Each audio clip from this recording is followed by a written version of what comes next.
रात का वक्त था, तकरीबन 2 बजे के करीब जब मैं अपने शौहर का इंतजार कर रही थी।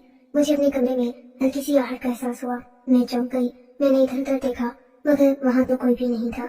मैंने अपने कमरे का दरवाजा इसलिए खुला रख छोड़ा था कि मेरा शौहर रात के 2-3 बजे घर आता। मैं उसके लिए जाग रही होती थी। वैसे भी मुझे दरवाजे को कुंडी लगाने की फिक्र इसलिए ना होती थी क्योंकि मेरे घर में सिवाय मेरे एक छोटे देवर के अलावा और कोई नहीं था। सो मैं किस वजह से दरवाजे को कुंडी लगा दी। मैंने भी मामला अल्लाह पर छोड़ रखा था। मैं सोचती कि कहीं मेरा शौहर आए, मेरे कमरे का दरवाजा बंद हो तो उन्हें बुरा न लग जाए। अक्सर ही मैं ऐसा करती थी। रात को वो आते, फिर दरवाजा बंद करके सो जाते थे। आज भी मैंने यही सोचा था, मगर कमरे में एक अजीब सी आहट महसूस होने लगी। लग तो ऐसा रहा था जैसे कमरे में मेरे अलावा भी कोई मौजूद है, लेकिन जब मैंने आवाज दी तो कोई भी नहीं था। मैंने सोचा कि शायद मेरा वहम होगा, लेकिन अगले ही लम्हे किसी की आहट मेरे करीब आ रही थी। मैं मजीद चौकन्नी हो गई। इससे पहले कि मैं अपने बिस्तर से उठकर कमरे में रोशनी करती, मैंने देखा कमरे में मेरा शौहर दाखिल हुआ। उसने फौरन से कमरे को रोशन कर दिया। सामने का मंजर देखकर उसकी आंखों में खून उतर आया। ये तो मैंने अभी देखा था कि मेरा देवर भी कमरे के अंदर ही मौजूद था, लेकिन उससे पहले मैं इस बात से वाकिफ नहीं थी। मैं तो तकरीबन नींद में थी और नींद खाबिदा आंखों से मैंने ऊपर देखा। मैंने देखा मेरा शौहर बहुत ज्यादा गुस्से में था। अच्छा तो तुम ये सब कुछ करती हो जब मेरे का तुम नाजायज फायदा उठाती हो। तुम जैसी बेहया और बेगैरत औरत मैंने अपनी जिंदगी में नहीं देखी। मैं तुम्हारे लिए रात रात भर ड्यूटी करता हूँ, अपने सारे काम छोड़कर, जिंदगी की सारी खुशियाँ दांव पर लगाकर तुम्हारे लिए रोजी रोटी कमाने जाता हूँ, और तुम मेरी गैर मौजूदगी में रंगरलियां मनाते हो। तुम्हें शर्म नहीं आई? मैं तुम्हें अभी और इसी वक्त होशो हवास में तलाक दे रहा हूँ। आइंदा के बाद तुम कभी भी मेरी जिंदगी में आने की कोशिश मत करना। मेरे शौहर ने मुझे तीनों तलाकें एक ही वक्त में दे दी। ये तकरीबन 1 मिनट की कार्रवाई है जो कि मैं आपको बता रही हूँ। तलाक देने के फौरन बाद उसने अपना चेहरा फेर लिया। मेरे सास ससुर भी वहीं आ गए। इन्होंने मुझसे पूछा कि क्या हुआ। मैं रोते हुए अपनी सास के कदमों में गिर गई। माँ जी मुंह में गिर गई। माँ जी मुझे बचा लें, इन्होंने तो मुझे तलाक दे दी है। ये भी नहीं सोचा कि मैं एक गरीब माँ बाप की बेटी हूँ, अब भी कहाँ जाऊंगी। मेरी सास तो ये सुनकर दिल पर हाथ रख के बैठ गई। बेटी ऐसा मत कहो, ये बात अपने मुंह से भी मत निकालना। ये तुम्हें तलाक दे ही नहीं सकता। शादी तुम्हारी हमने की थी, हमारी मर्जी से ही सब कुछ होगा। मगर माँ जी, इन्होंने मुझ से 3 लफ्ज बोल दिए हैं, अब क्या फायदा इन बातों का। मैं तो इनके लिए हराम हो चुकी हूँ। अब मैं इस घर में कैसे रह सकती हूँ। हाँ तो तुम्हें किसने कहा है यहाँ रहने को? चली जाओ यहाँ से। अगर तुमने हमारे साथ ज्यादा चालाकी करने की कोशिश की ना बेटे, तो मैं तुम्हें जमीन जायदाद से आग कर दूंगी। दोबारा ऐसी बकवास अपने मुंह से मत करना। मेरे ससुर और सास दोनों ने मेरे शौहर को खूब डांटा, इरादा बदल लिया। अब वो मुझे तलाक देकर पछता रहे थे। लगता था जैसे मुझे तलाक देने की सजा उनको खुद को मिल गई हो। अम्मा जान, मैं क्या करता। मैं कमरे में आया, गुस्से की हालत में तलाक दे दी। अब आप लोग जो भी कफारा कहेंगे मैं भरने को तैयार हूँ। हाँ, कफारा तो तुम्हें भरना पड़ेगा। ये गरीब माँ बाप की बेटी है। अब कोई रास्ता निकालो कि तुम्हारा दोबारा इसके साथ निकाह हो जाए। हम इसे किसी सूरत भी इस घर से जाने नहीं देंगे। ये बात सुनकर मैं कुछ मुतमईन हो गई थी। दिल को एक ढारस मिली थी, क्योंकि मैं इस घर से हरगिज जाना नहीं चाहती थी। मेरे माँ बाप गरीब थे, उनको मुझे पालने के लिए बहुत ज्यादा रुपयों की जरूरत पड़ जानी थी, क्योंकि अब मैं एक शादीशुदा तलाक याफ्ता औरत हो जाती। और जाहिर है मेरे लिए उनको इस घर से भी कुछ करना पड़ती, क्योंकि इस बुराई में रहना अब शायद हमारे लिए मुमकिन न रहता। मैंने अपने सास ससुर की खूब खिदमत कर रखी थी। वो दोनों ही मुझसे मोहब्बत करते थे। इन्होंने मुझसे यही कहा कि हम तुम्हारा साथ कभी नहीं छोड़ेंगे। मेरे शौहर ने मुझसे हाथ जोड़कर माफी मांगी। कहने लगे कि मुझसे गलती हो गई, मैंने शक की बुनियाद पर तुम्हें तलाक दे डाली, वरना मुझे तुमसे कोई गिला नहीं था। तुम एक खूबसूरत और फर्माबरदार बीवी हो। एक मर्द के लिए इससे बड़ी खुशनसीबी कोई नहीं होती कि जब वो घर आए तो उसकी बीवी उसका इंतजार कर रही हो। लेकिन मुझे पता है कि मैंने तुम्हें वापस अपनी जिंदगी में कैसे लाना है। बस तुम मुझे एक मौका दे दो। मेरे सास ससुर ये देखकर मुतमईन हो गए और अपने कमरे में चले गए। ये सब देखकर मुझे बुरा लग रहा था, बल्कि एहसास गुनाह हो रहा था कि कम से कम मुझे ऐसा नहीं करना चाहिए। अब जबकि मैं एक शख्स के निकाह में नहीं रही तो मैं उसके पास बैठकर क्या करूं? कौन से मंसूबे बनाऊं और कैसी जिंदगी गुजारूं? तभी इन्होंने मुझसे एक बात कही, जिसको सुनकर मैं तो हैरत से उछल पड़ी थी। देखो हबीबा, अभी ये बात किसी को पता नहीं चली। अगर तुम कहती हो तो हम दरमियानी रास्ता निकाल लेते हैं। तुम्हारा हलाला हो जाएगा, उसके बाद हम दोबारा से निकाह कर लेंगे। अपने शौहर की बात सुनकर मैं हैरत से उन्हें देखने लगी। ये आप कैसी बातें कह रहे हैं? मैं ऐसा सोच भी नहीं सकती। आपके अलावा मैं किसी और के साथ जिंदगी गुजारने के बारे में कभी भी नहीं सोच सकती। मेरी बात सुनकर वो पछताने लगे और बोले, देखो मेरे लिए भी ये उतना ही मुश्किल है जितना तुम्हारे लिए। बल्कि तुमसे ज्यादा मुझे बहुत ज्यादा मुश्किल होगी। मेरे लिए ये सब बर्दाश्त करना कैसा है तुम्हें तो पता ही होगा, लेकिन मैं एक शख्स पर भरोसा कर सकता हूँ। मैं जरा बराबर भी ना कभी हसद और ना ही कभी गैरत महसूस हुई। पूछो क्यों? मैंने पूछा क्यों तो मेरे शौहर ने एक अनोखी बात बताई। कहने लगे कि उनका छोटा भाई दुनिया के होशो हवा से फारिग है, उसे दुनिया की खबर नहीं, वो नीम पागल है, इसलिए वो उस पर भरोसा कर सकते हैं। और वो है भी उनका छोटा भाई, उनकी दस्तरस में है, वो कभी भी चाहे तो उससे कुछ भी करवा सकते हैं। शौहर की बात सुनकर मैंने ठंडी आहें भरना शुरू कर दी तो बोले, तुम जरा भी फिक्र नहीं करो, वो वैसा ही करेगा जैसा कि उसे मैं कहूँगा। तुम्हें जिंदगी भर कोई पछतावा नहीं होगा। लेकिन ये भी तो सोचो, लोग इतने गुनाह करते हैं, हम तो एक सही काम करने जा रहे हैं, दोबारा एक दूसरे की जिंदगी में शामिल होना चाहते हैं। अगर इसमें एक कानून को गलत इस्तेमाल कर भी लिया जाए तो कोई हर्ज नहीं है। यूँ मेरे शौहर ने मुफ्त नहीं है, यूँ मेरे शौहर ने मुख्तलिफ बातें करके मुझे तसल्लियाँ देकर इस बात पर राजी और आमादा कर लिया कि मैं उनके छोटे भाई से निकाह कर लूँ और उसके बाद वो मुझे तलाक दे दे, जिसके बाद दोबारा हम एक हो सकते थे। मैंने अपनी सास को ये बात नहीं बताई थी। मेरे शौहर ने कहा कि हम ये बात किसी को भी नहीं बताएंगे, यहाँ तक कि अपने माँ बाप को भी नहीं, और अगर उनको बता भी दिया तो वो खामखा परेशान होंगे। ये बातें सुनकर मैं कुछ बेचैनी का शिकार तो थी, लेकिन क्या करती, उन पर भरोसा करने के अलावा भी मेरे पास और कोई चारा तो नहीं था सिवाय उन पर भरोसा करने के। मेरे शौहर ने मुझसे कहा कि मैं तुम्हें सुबह ये बात बता दूंगा कि हमें इस पर अमल कैसे करना है, लेकिन उसके अलावा तुमने ये बात किसी को नहीं बतानी। मैंने भी अपनी जुबान पर ताला लगा लिया। सुबह हुई, मेरी सास मेरे कमरे में आई और कहने लगी, जिंदगी तुम्हारी है, तुम इसे जैसे मर्जी गुजारो, लेकिन मैं यही चाहती हूँ कि तुम इसी घर में आबाद रहो, और उसके लिए मेरे बेटे ने कोई रास्ता निकाला है, वो तुम्हें उससे आगाह करेगा। वो ये कह रहा है कि वो बात मुझे भी नहीं बता सकता, लेकिन तुम तो समझदार हो ना बेटी, तुम उसकी बात मान लो। मैं तुम्हारे शौहर की गारंटी देती हूँ, वो कभी भी कोई गलत बात नहीं करेगा।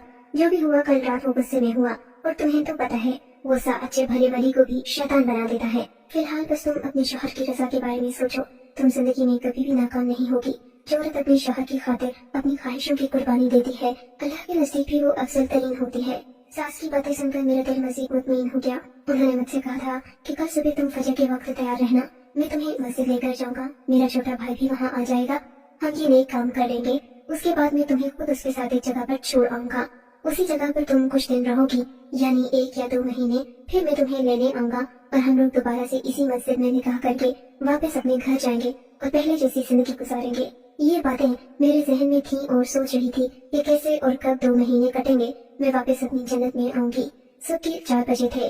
मेरे दिल में एक अजीब सा एहसास था कि निकाह तो ऐलान का नाम है, अगर मेरा किसी दूसरे शख्स के साथ निकाह होने भी जा रहा है तो उसे छुपाना तो नहीं चाहिए। मैंने ये बात अपने शौहर को बोली तो कहने लगे, पागल लड़की, अगर तुम्हारे इस निकाह का पूरी दुनिया को पता चल गया तो जानती हो सब लोग तुम पर ही बातें करेंगे कि तुमने अपने शौहर को छोड़कर किसी और से शादी रचा ली, सजा ली, सारे इल्जाम तुम पर आएंगे। इसलिए मैं ये बात खुफिया रखना चाहता हूँ। वैसे भी निकाह के लिए 4 गवाहों की मौजूदगी जरूरी है। हम कोई वलीमा तो कर नहीं रहे कि 200 लोगों को मुतला करे और कोई हमसे पूछेगा भी नहीं। हम छुपा नहीं रहे, बस हम लोगों को बताने से गुरेज कर रहे हैं। मेरा पागल देवर भी हमारे साथ था।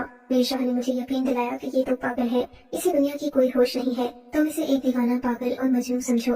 तुम इसके सामने ऐसे रहो जैसे एक हसीन औरत किसी अंधे मर्द के साथ रहती है, वो उसकी नजरों से गैर महफूज नहीं होती क्योंकि वो देख ही नहीं सकता। मेरे भाई का हिसाब भी यही है, ये बेचारा तो पागल है। तुम इसके बारे में परेशान मत होना, तुम्हारी मर्जी के बगैर तो ये अपनी नजर भी तुम पर नहीं डाल सकता। तुम समझ तो गई होगी कि मैं तुमसे क्या कह रहा हूँ, इसलिए तुम अपना दिल मजबूत करके इसके साथ रहना। मेरा देवर चुपचाप वहाँ पर हमारे साथ खड़ा था और ऐसा चल रहा था जैसे वो कोई रोबोट हो, उसे दुनिया की किसी बात की खबर न हो। हम लोग मस्जिद में पहुँचे। मैंने देखा मौलवी साहब तो पहले से हमारा इंतजार कर रहे थे। क्या तुमने इन दोनों की शादी करवानी है? जी हाँ मौलवी साहब, ये दोनों एक दूसरे को पसंद करते हैं। चलो ठीक है, क्या तुम्हारे पास और कोई गवाह मौजूद नहीं है? मुझे 2 गवाहों की और जरूरत पड़ेगी। मौलवी साहब, हम तो तलाक के बाद ये दूसरा निकाह कर रहे हैं, ये हलाली के लिए किया जा रहा है। आप तो जानते हैं ऐसे निकाह के कोई गवाह नहीं होते। ये सुनकर मौलवी साहब चौंक पड़े। कब तलाक हुई है तुम दोनों की? जी कल रात हुई। अस्तगफिरुल्लाह, तुम लोग पागल तो नहीं हो गए? कल तुम्हारी तलाक हुई और इद्दत पूरी किए बगैर ही तुम दूसरा निकाह करने चली हो। बेबी तुम होश में तो हो? क्यों मुझे गुनाह जिसमें औरत ने इद्दत पूरी ना की हो? जाओ और जाकर अपनी इद्दत पूरी करो, उसके बाद आना। ये सुनकर मेरे शौहर ने अपना सर पीट लिया। पागल औरत, तुमने इसे ये बात क्यों बताई? मस्जिद से निकलने के बाद मेरे शौहर ने ये बात कही तो मैं रोने लगी। तो क्या मैं शरई निकाह कर लूं? आपको एहसास नहीं इस बात का? मैं कौन सा तुम्हें ये कह रहा हूँ, ये पागल लड़का है, इसके साथ निकाह कर भी लोगी तो ना करने के बराबर है। बस हमारी शर्त पूरी हो जाएगी, हम लोग दोबारा से निकाह कर लेंगे। ऐसी बात न करो कि मुझे गुस्सा आ जाए तुम पर। मैं गलत बात नहीं कर रही, आप अपनी मर्जी से कानून नहीं बना सकते। इज्जत के बगैर तो निकाह नहीं होता। मेरे शौहर ने मुझे बहुत डांटा और मुझे मेरे अम्मा अब्बा के घर छोड़ाए। कहने लगे अब तुम यहीं पर अपनी इज्जत पूरी करो, उसके बाद मैं तुम्हें लेकर जाऊंगा। 4 महीने गुजर गए। 4 महीने मेरे अम्मा अब्बा भी बदल गए। 4 महीने मेरे अम्मा अब्बा भी परेशान रहे। वो सोचते रहे कि आखिर मैं अपने घर क्यों नहीं जा रही। मुख्तलिफ हीले बहाने करके मैं उन्हें तसल्लियां देती रही। 4 महीने के बाद मेरा शौहर मुझे माँ बाप के घर से ले गया और हम लोग उसी तरह सीधा मस्जिद में चले गए। अब की बात भी वही मौलवी साहब थे। इन्होंने 2 गवाह पहले से बना रखे थे। यूं मेरा निकाह मेरे पागल तेवर के साथ कर दिया गया। अब की बार मेरे दिल में न जाने क्यों एक अजीब सा इत्मीनान था।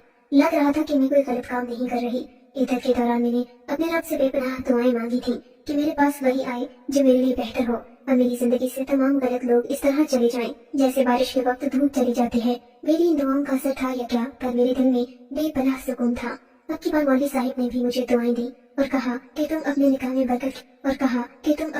बरकत की दुआ करना। मैं मौलवी साहिब की बात समझी नहीं थी। मेरे शौहर ने हमें एक गाड़ी पर बैठाया और हमें एक जगह पर ले गया। मेरा देवर जो कि अब मेरा शौहर बन चुका था, कुछ बदले हुए तेवरों के साथ हमारे साथ ही बैठा हुआ था।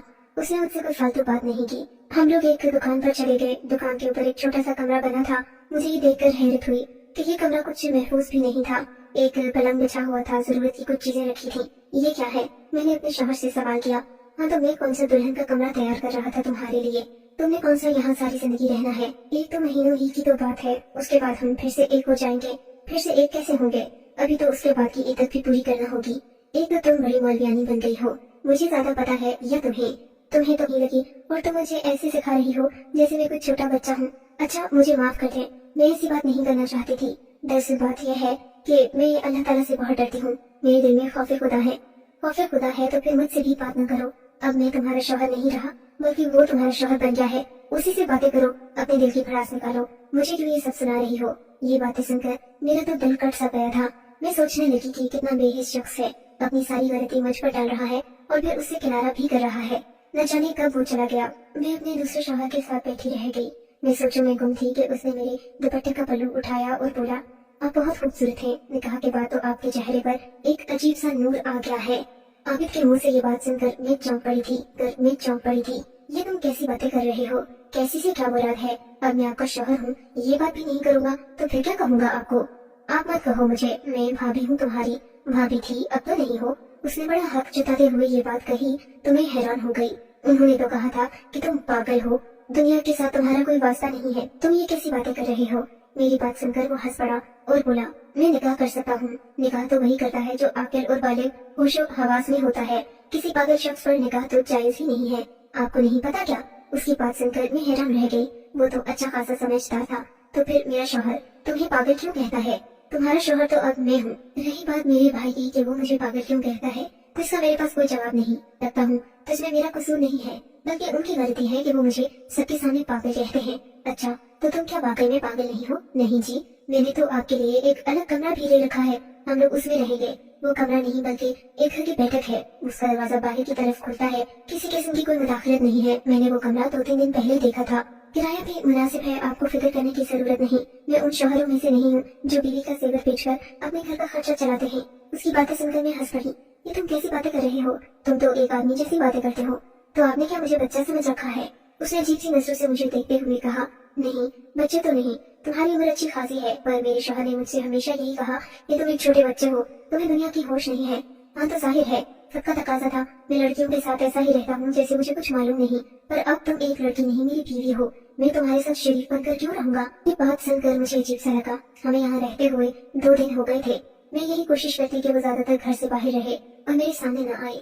एक दिन इसी तरह बहाना बनाकर मैं उसे घर से भेज रही थी। देवर जी, अब आप घर से चले जाएं। हमारा इतनी देर साथ रहना सही नहीं। ये सुना था कि उसे गुस्सा आ गया। उसने दरवाजे को जोर से बंद किया और बोला, तुम मुझे देवर कहना छोड़ दो। मेरा तुमसे निकाह हुआ है, कोई मजाक नहीं है।